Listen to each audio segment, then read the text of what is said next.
What if babies can sense something about people before they even understand words, before language, before logic, before experience? Most people believe judgment is learned over time, through culture, teaching, and social rules. But science suggests something deeper. A basic sense of good and bad may exist much earlier than we think. Studies in developmental psychology show that infants as young as a few months old already display preferences for certain behaviors, not based on appearance, but on actions, helping, sharing, kindness, versus harming, blocking, or being unfair. And here's the surprising part. Babies don't need to understand the situation fully. They react to the pattern because the human brain is wired to detect social intention early, as a survival mechanism. But how can a baby, with no life experience, recognize something like bad? Instead of asking babies what they think, researchers observed what they choose. In a classic study from Yale University, infants watched simple puppet scenes. One character helped another climb a hill, another blocked the effort. No words, no explanations, just actions. After watching, babies were given a choice: reach for the helper or the hinderer, and most reached for the helper. Even at just a few months old, this wasn't coincidence. It was consistent across trials, because the brain processes intention before language. Neuroscience shows infants track goal-directed behavior, recognizing who supports and who obstructs. But here's the deeper insight. They're not judging personality.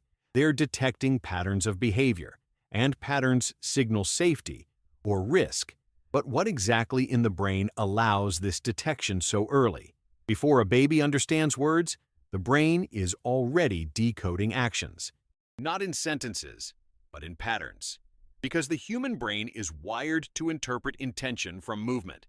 Neuroscience points to systems like mirror neurons, cells that activate when we act, and when we observe others acting.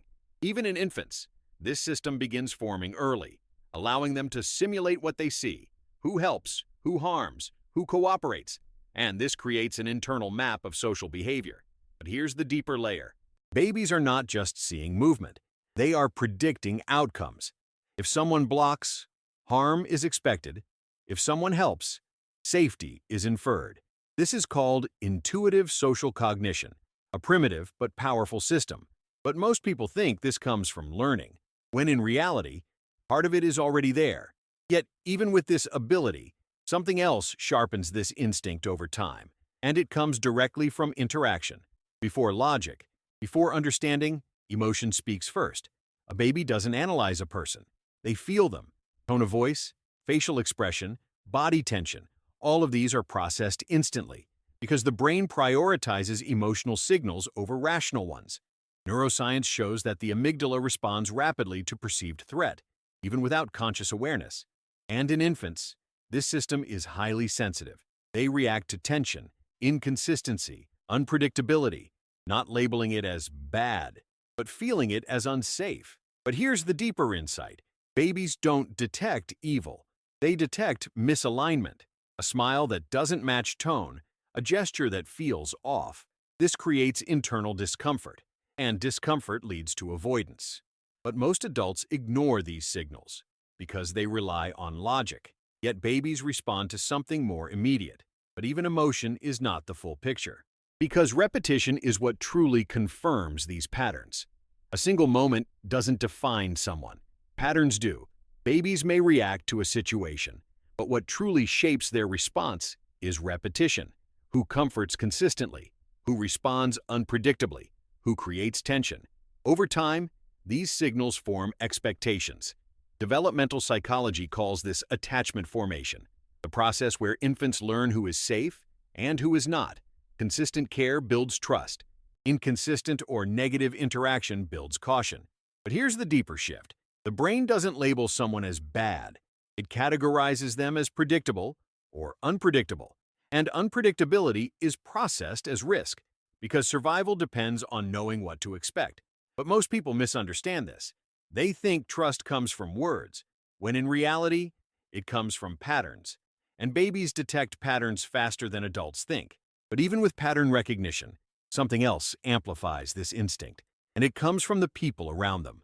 Long before they can decide for themselves, babies read the room, not just the person in front of them, but the reactions around them. A parent's face, a shift in tone, a subtle change in posture, and suddenly, the baby responds differently. This is called social referencing, a well-documented process where infants look to caregivers to interpret unfamiliar situations. If the parent shows calm, the baby relaxes. If the parent shows tension, the baby withdraws. But here's the deeper insight.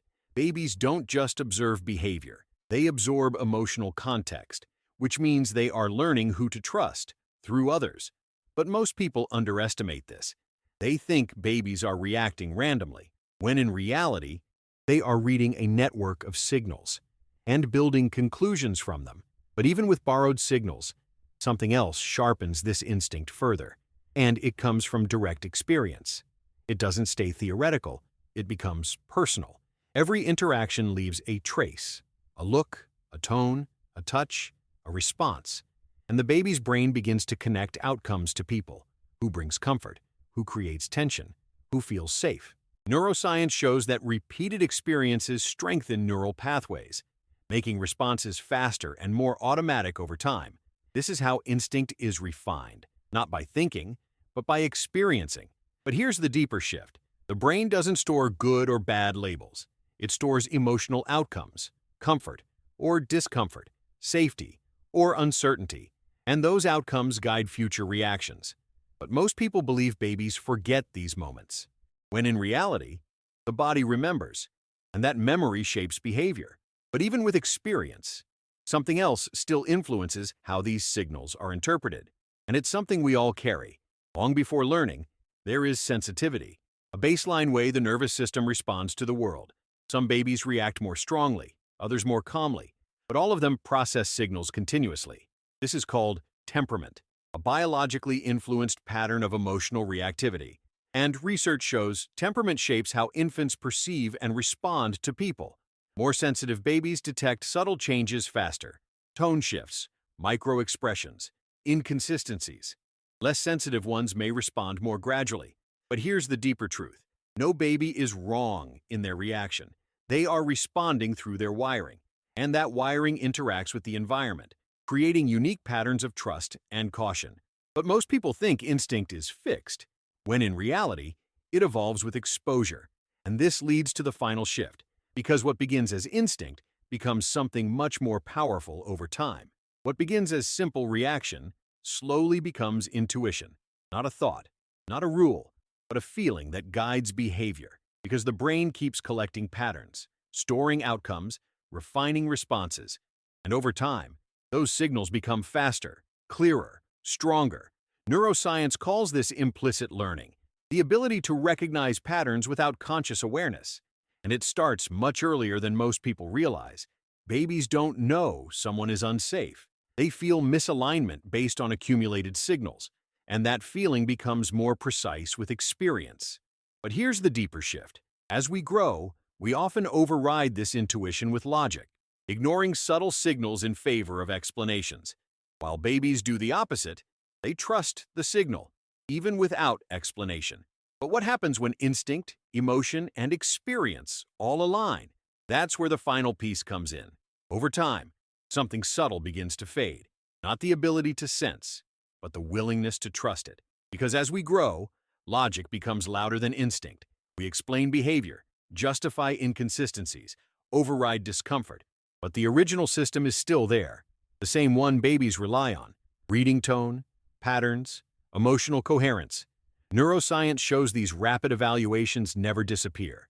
They become background signals, often ignored, but still active. But here's the deeper truth. Babies don't recognize bad people.